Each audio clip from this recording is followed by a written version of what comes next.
Hair loss થતું હોય તો ઓઇલ કરવું જોઈએ કે નહીં કરવું જોઈએ, અને કરવું જોઈએ તો કઈ રીતે? ઓઇલ જે છે એ ખાલી આપણા વાળને સોફ્ટ રાખવા માટે યુઝ થતું હોય છે, એટલે જ એને હેર ઓઇલ કહીએ છીએ.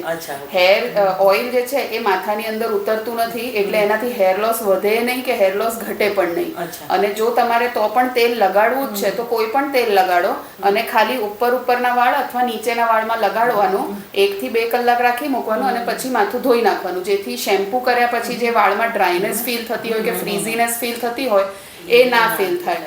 અને રહી વાત આપણે કે ઓઇલ મસાજ કરતા હોઈએ છીએ, તો તમે ઓઇલ વગર પણ કરી શકો છો. એ મસાજ એટલે કરવામાં આવે છે કે આપણું જે બ્લડ સર્ક્યુલેશન છે સ્કેલ્પનું એ ઇમ્પ્રૂવ થાય, અને એના લીધે તમારું હેર ગ્રોથ વધતું હોય છે, એટલે આપણે મસાજ કરતા હોઈએ છીએ. તો એ તેલ વગર પણ કરી શકો છો, તેલ નાખવું જરૂરી નથી. અને હું હેર કલર કરું છું તો આઈડિયલી મારે કેટલા વખતે કરવું જોઈએ? હેર કલર કેવું છે કે કોસ્મેટિક વસ્તુ છે, અને એ છે કેમિકલ, એટલે અમે તો એ જ એડવાઇસ કરશું કે જેટલું બને એટલું ઓછું કરવાનું, અને 2 થી 3 મહિને કરો તો વધારે સારું છે. અને વચ્ચે કોઈ ઓકેઝન આવી જાય તમારે તો તમે કરી શકો છો. અને જ્યારે પણ હેર કલર કરો ત્યારે ખાલી ઉપર વાળમાં કરવાનું, અંદર સ્કેલ્પમાં કલર જેટલું બને એટલું ઓછું ટચ થવા દેવાનું, જેથી કેમિકલ અંદર એબ્ઝોર્બ ના થાય. તો એ રિઝલ્ટ સારું. હા, એટલે કે કેમિકલ અનનેસેસરી તમારી સ્કિનને ટચ થાય કે એબ્ઝોર્બ થાય એ હાર્મફુલ છે. એટલે આ બધી વસ્તુ તો કેવી છે કે તમે કરે રાખશો તો તમે કરતા જ રહેશો, અને જો અવોઇડ કરશો તો અવોઇડ પણ કરી શકો છો. So it's up to you. એટલે હું તો એ જ સલાહ આપીશ કે 2 થી 3 મહિના કરી શકો છો, અને ઇન બિટવીન ક્યારેક કોઈ ફંક્શન આવી ગયું ને કરવું છે તો કરી શકો છો, દેટ ઇઝ ઓકે. એટલે હું યુઝ્યુઅલી એવી રીતે જ કરું છું, ફંક્શન હોય ત્યારે જ કરું છું જનરલી, નહીં તો મને કોઈ વ્હાઇટ હેરની મને કોઈ શરમ નથી કે કરવું જ જોઈએ. અને બેઝિકલી હમણાં ડ્રાયનેસ બહુ છે હેરમાં, તો મારે હેર સિરમ કઈ રીતે યુઝ કરવું જોઈએ? હેર સિરમ જે છે ને એ આપણે હેર વોશ કરી લઈએ પછી તો તમે કન્ડિશનર યુઝ કરો તો ઠીક છે, ના યુઝ કરો તો જ્યારે વાળ આપણે ટોવલ ડ્રાય કરી દઈએ અને પછી જે વાળ થોડાક ભીના હોય એની ઉપર તમારે સિરમ લગાડવાનું. યુઝ્યુઅલી આપણે પામ ઉપર એક શું કહેવાય વટાણાના દાણા જેટલું સિરમ લેવાનું, અને એ ફિંગર્સ ઉપર કરીને પછી આમ ખાલી વાળ ઉપર લગાડી દેવાનું, જેથી એક કોટિંગ બની જાય તમારા હેર ઉપર,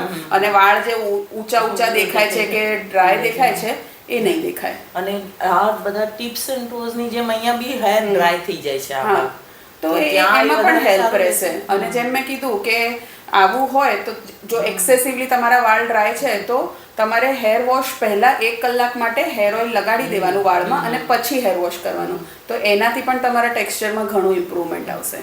હા, એ ફેર પડે છે કે હેર ઓઇલ કરીને જ્યારે હેર વોશ કરીએ ત્યારે સારું લાગે. અને હેર મને એક એક્સપિરિયન્સ એ થાય કે હું કન્ડિશનર કરું છું ત્યારે મને એમ લાગે કે કદાચ હું બરાબર નહીં કરતી હોઉં, પેટર્ન મને નહીં આવડતી હોય કરતા, એટલે કન્ડિશનર યુઝ કરું ત્યારે મને હેરફોલ બહુ લાગે.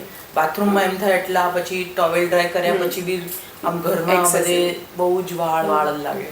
એ 2 કારણના લીધે થતું હોય. એક તો તમે ફર્સ્ટ ટાઈમ યુઝ કરી રહ્યા હો તો વાળને થોડુંક ધીમે હેબિટ પડે, તો કોઈ પણ હેર પ્રોડક્ટ ત્યારે સ્ટાર્ટિંગમાં યુઝ કરશો તો કદાચ પેશન્ટ્સને એવું લાગતું હોય છે કે હેર લોસ વધી ગયું. સ્ટીલ તમે 15-20 દિવસ યુઝ કર્યા પછી પણ જો તમને એવું લાગે કે હા કન્ડિશનરથી મને હેર લોસ વધે છે તો ડોન્ટ યુઝ કન્ડિશનર. અને બીજી ભૂલ જે પેશન્ટ્સ કરતા હોય છે કે કન્ડિશનર જે છે ખાલી નીચેના ટિપ્સ માટે હોય છે, પણ અમુક પેશન્ટ સ્કેલ્પથી લઈને નીચેના વાળ સુધી કરતા હોય છે, તો પણ તમારે હેર લોસ થઈ શકે છે. એટલે એ 2 વસ્તુ તમારે ચેક કરી લેવાની કે તમે પ્રોપરલી કરી રહ્યા છો કે નહીં. એ હવે મને નાઉઅડેઝ વધારે ખબર પડી, એટલે હવેથી હું નથી કરતી. તમારી ચોક્કસ એ ભૂલ થતી હતી કે હું અને સ્કાલ્પમાં કરતી હતી. હા, અને ક્વોન્ટિટી, શેમ્પુ જેટલી ક્વોન્ટિટી નહીં લેવાની, તમારે આટલી ફિંગર ટિપ્સ ઉપર લઈને પછી જ કરવાનું, કારણ કે એની શેમ્પુ જેટલી ક્વોન્ટિટી યુઝ કરવાની જરૂર નથી, કારણ કે એ ખાલી આપણે વાળ ઉપર કોટિંગ કરવા માટે જ યુઝ કરી રહ્યા છે, નથિંગ એલ્સ. અને suppose twice or thrice in a week મારે શેમ્પુ યુઝ કરવું હોય અને મારી આ એજ હોય તો which shampoo is better for me? જો તમારા એક તો વાળ ડ્રાય છે, કર્લી છે, પ્લસ તમે હેર કલર યુઝ કરો છો, તો તમારા જેવા પેશન્ટ્સ માટે હું એ સજેસ્ટ કરીશ તમને કે તમારે સલ્ફેટ ફ્રી, પેરાબેન ફ્રી જે શેમ્પૂઝ અવેલેબલ છે એ યુઝ કરવાનું. પછી ભલે કોઈ પણ કંપની હોય, બસ એની ઉપર ખાલી જોઈ લેવાનું કે સલ્ફેટ ફ્રી અને પેરાબેન ફ્રી હોવું જોઈએ, તો એનાથી શું છે કે વાળને ઓછું નુકસાન પહોંચે. બાકી કોઈ પણ કંપની યુઝ કરો, એવી કોઈ પર્ટિક્યુલર કંપની સારી છે કોઈ ખરાબ છે એવું નથી હોતું. અને ડાયટમાં શું ફેરફાર કરવો જોઈએ? ડાયટમાં પાણી સૌથી પહેલાં 3 થી 4 લીટર પીવાનું. ઓમેગા ફેટી એસિડ્સ વધારવાના, એટલે અખરોટ અને ફ્લેક્સીડ્સ, અળસી જે આપણે કહીએ એ વધારવાનું તમારે. પછી અત્યારે જેમ કે વિન્ટર્સ છે તો ગ્રીન વેજીટેબલ્સ છે, ગાજર છે, બીટ છે, ઓરેન્જીસ, આમળા, વિટામિન સી વાળી જેટલી પણ વસ્તુ છે એ ઇન્ક્લુડ કરવાની તમારે. અને પ્રોટીન, દહીં અથવા છાશ એ બહુ જ સારું છે.